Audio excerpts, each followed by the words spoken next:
Parang naudlot ang tambalan ni Coco Martin at Andrea Brillantes dahil umeksena si Angelica.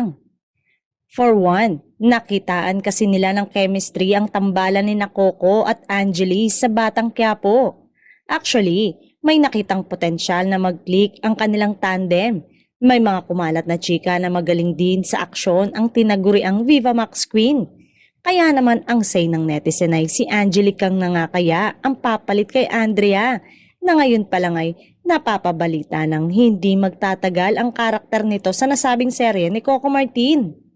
Sa isang portal naman, umani ito ng samot-saring reaksyon ng netizen nang maibahagi ang balita. Hirit pa ng ilan, magagaya raw ang kapalaran ni Fatima kay Mokang na natanggal rin sa teleserye ni Coco. Mas nag-trending pa daw kasi ang paglabas ngayon at inaabangan ng mga madlang people ang magiging eksena ng Viva Max actress na si Angelica kesa kay Blight. Kung sa bagay, gano'n naman daw ang kalakaran ni Coco sa Batang Quiapo pag in ka sa mga manonood. Mas pahahabain ang karakter mo sa serye katulad na lang ng ilan na nagtagal sa Batang Quiapo na super effective pagdating sa kanilang karakter.